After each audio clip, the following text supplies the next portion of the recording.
I would first of all like to tell you that I've had about 4 or 5 people come by my table and say, you've really got to thank Tom Brokaw, Klaus Wowereit. They really reminded us what this evening is all about, and I just want to thank you. I think that was a really moving moment and just a terrific exchange. To introduce the award to Vaclav Havel and to the then Czechoslovak peoples, we are honored to have with us tonight President Toomas Ilves of Estonia.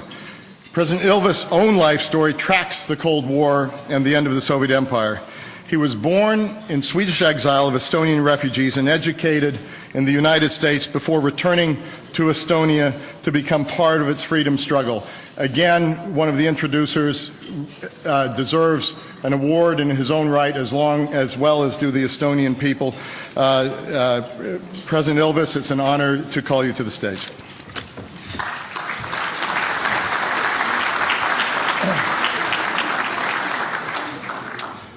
Madam Secretary, Excellencies, dear friends. Estonians have long found that writers from the Czech and Slovak lands understood particularly well the vicissitudes of the 20th century. Be it the absurdities of war described by Jaroslav Hasek in Sveik, or the nightmare world of Kafka's Der Prozess, or the absurdist dystopias of Karel Čapek. Understanding the world can be painful, as when I read in the early 90s an essay by Milan Kundera, another Czech, that used the term Estonizace, or Estoniization, to describe the systematic destruction of one's culture by foreign totalitarian rule. In the Czech and Slovak lands, it seemed they understood us and everyone else living under totalitarianism all too well. Vaclav Havel wrote in 1978 in his classic essay on totalitarian rule, The Power of the Powerless, and I quote, "Life in its essence moves toward plurality, diversity, independence, self-constitution, and self-organization, in short, toward the fulfillments of its own freedom. The totalitarian system demands conformity, uniformity, and discipline."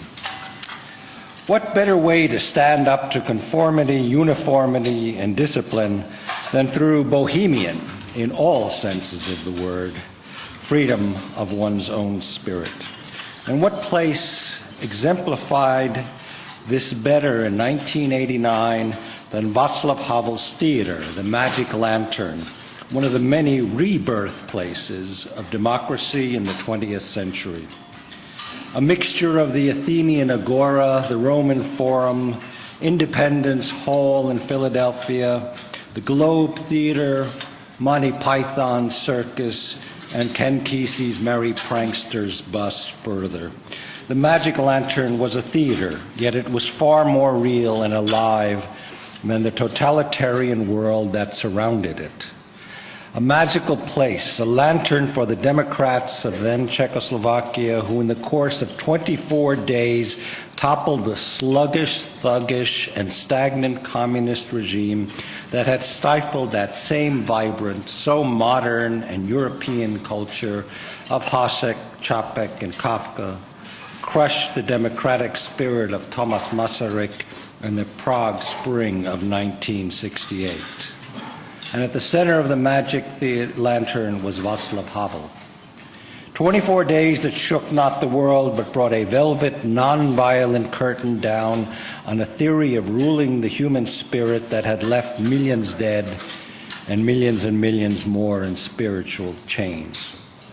The battle engaged by Lech Walesa, Václav Havel, and hundreds of thousands of Europeans in Berlin, in Budapest, in Prague, and Warsaw 20 years ago, lit 1,000 magic lanterns of light for those elsewhere still struggling under authoritarian and totalitarian rule. From Estonia to South Africa, the spirit of democracy caught on to light our lanterns. We have seen that magic light of democracy continue to be spread.